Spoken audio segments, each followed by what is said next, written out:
ये है हमारा इंडिया और ये है चाइना। चाइना और इंडिया आज के टाइम में कभी भी वॉर के मुहाने पे आकर खड़े हो सकते हैं। इसका रीजन है इन दोनों के बीच में चल रही बॉर्डर टेंशंस। चाइना लगातार इंडियन बॉर्डर्स पे टेंशन क्रिएट कर रहा है। चाइना की बुरी नजर इंडिया के कई हिस्सों को कब्जाने में है और इसी वजह से कभी भी इन दोनों के बीच में कोई भी वॉर हो सकती है। अचानक हमला करना चाइना के लिए कोई बहुत बड़ी बात नहीं है। 90s में इसने अचानक हमला करके तिब्बत को इन्वेड कर लिया था। 1962 में चाइना ने हमला करके इंडिया की कई पोस्ट कब्जा ली थी और उस वॉर में इंडिया को बहुत बुरी तरीके से हरा दिया था। और उस वॉर की जो ट्रीटी साइन हुई थी उसमें हमें चाइना को अक्साई चीन वाला रीजन देना पड़ा था।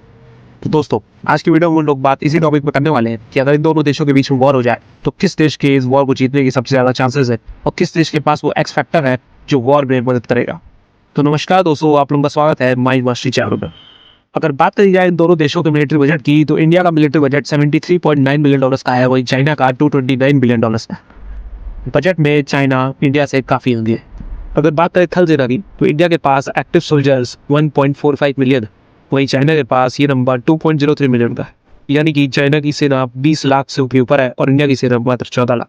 अब बात करते हैं टैंक्स की तो इंडिया के पास जहाँ टैंक्स की संख्या 4617 है, वहीं चाइना के पास ये संख्या 5750 है। अगर आर्मर्ड फाइटिंग व्हीकल्स की बात करी जाए तो इंडिया के पास जहाँ ये 8600 है, वहीं चाइना के पास ये 14130 है। अगर सेल्फ प्रोपेल्ड आर्टिलरी की बात की जाए तो जहाँ इंडिया के पास इसकी संख्या मात्र 100 की है, वहाँ चाइना के पास ये 2700 से भी ज्यादा है। अगर बात करी जाए दोनों देशों के एयरफोर्स की तो इंडिया के पास जहाँ टोटल एयरक्राफ्ट 2263 है, वहीं चाइना के पास 4630 है। इसमें से फाइटर एयरक्राफ्ट इंडिया के पास 173 है जबकि चाइना के पास 1049 है। और जहां मल्टी रोल एयरक्राफ्ट इंडिया के पास 405 है, वहीं चाइना के पास 1130 है। और जहां अटैक एयरक्राफ्ट इंडिया के पास 120 है, वहीं चाइना के पास भी ये नंबर 120 का ही है। और अगर बात करी जाए मिलिट्री हेलीकॉप्टर्स की तो इंडिया के पास ये संख्या 730 की है, वहीं चाइना के पास ये 1345 है। वहीं बात करी जाए ड्रोन सिस्टम की तो इंडिया के पास आज के टाइम में 200 ड्रोन मौजूद है, वहीं चाइना के पास ये नंबर 700 से ज्यादा है। अब अगर इन दोनों देशों की नेवी को कंपेयर किया जाए तो इंडिया के पास जहां नेवी में 267 टोटल शिप्स मौजूद है, वहीं चाइना के पास ये नंबर 742 का है, जिसमें से एयरक्राफ्ट कैरियर चाइना के पास 4 है जबकि इंडिया के पास मात्र 1। अगर डिस्ट्रॉयर्स की बात करी जाए तो इंडिया के पास 11 डिस्ट्रॉयर्स है जबकि चाइना के पास ये नंबर 38 का है। अगर फ्रिगेट्स की बात करी जाए तो इंडिया के पास 13 फ्रिगेट्स है जबकि चाइना के पास 54। और वहीं सबमरीन्स की बात करी जाए तो इंडिया के पास 16 सबमरीन है जबकि चाइना के पास 74। और इसके अलावा कुछ अदर मिलिट्री शिप्स है जिसमें इंडिया के पास नंबर 23 का है, वहीं चाइना के पास ये नंबर 73 का है।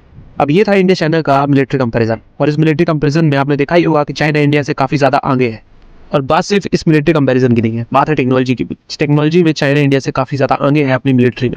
चाइना के पास आज के टाइम में भारी मात्रा में 5th जनरेशन एयरक्राफ्ट मौजूद है जबकि इंडिया के पास अभी तक कोई भी 5th जनरेशन एयरक्राफ्ट नहीं मौजूद। इंडिया के पास राफेल फाइटर जेट है जो कि 4.5th जनरेशन का है, पर पूरी तरीके से 5th जनरेशन का एयरक्राफ्ट इंडिया के पास कोई भी नहीं है। अब अगर न्यूक्लियर पावर की बात करी जाए तो इंडिया और चाइना दोनों ही न्यूक्लियर पावर देश है। जहां इंडिया के पास न्यूक्लियर हथियारों की संख्या 160, वहीं चाइना के पास न्यूक्लियर हथियारों की संख्या 700 से ज्यादा है। एक दो न्यूक्लियर हथियार ही वॉर खत्म करने के लिए काफी होते हैं। लेकिन अब बात करते हैं वो एक्स फैक्टर की जिसकी हम बात कर रहे थे, जिसमें इंडिया चाइना को बीट कर सकता है और ये वॉर जीत सकता है। तो सबसे पहला एक्स फैक्टर आता है इंडियन ओशन। इंडियन ओशन को प्रोटेक्ट करना इंडिया का पहला मकसद होगा और चाइनीज आर्मी का इंडियन ओशन में घुस करके इंडियन नेवी को हराना उनका पहला मकसद होगा।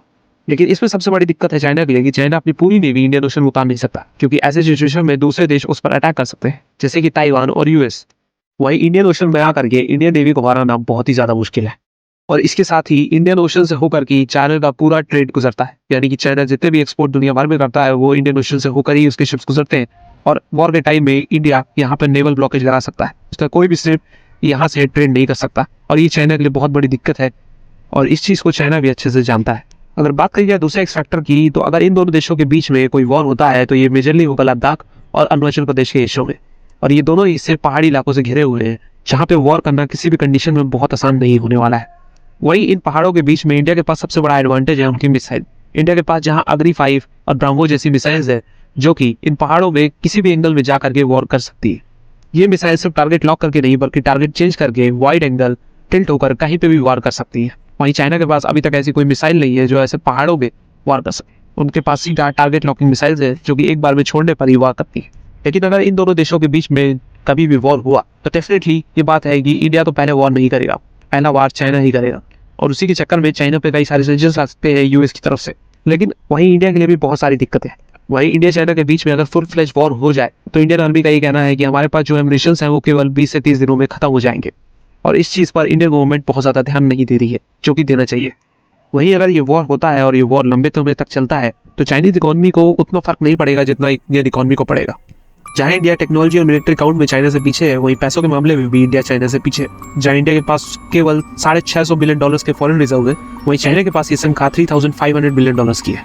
तो ये थे कुछ फैक्टर्स जो कि दोनों देशों को मदद करते हैं वॉर जीतने के लिए। और खासकर अगर इन दोनों देशों के बीच में वॉर होती है तो इंडिया इस वॉर को जीत सकता है बहुत अच्छे तरीके से, क्योंकि इंडिया के पास वो वॉर एडवांटेज है जो चाइना के साथ वॉर करने में काम आ सकते हैं। हालांकि इन दोनों देशों के बीच में फुल फ्लेज वॉर होना बहुत मुश्किल है, क्योंकि ये दोनों देश न्यूक्लियर पावर देश हैं और अक्सर इस दुनिया में अगर दो न्यूक्लियर पावर देश आपस में भिड़ते हैं तो यूएस से लेके यूएस बाकी कंट्रीज के बीच में जरूर समझौता कराने आती है, क्योंकि कोई नहीं चाहता कि दो न्यूक्लियर पावर देश आपस में भिड़े, क्योंकि बहुत ज़्यादा तबाही हो सकती है। तो ये थे कुछ एक्स फैक्टर जो कि इंडिया को मदद करते हैं चाइना से ये वॉर जीतने में।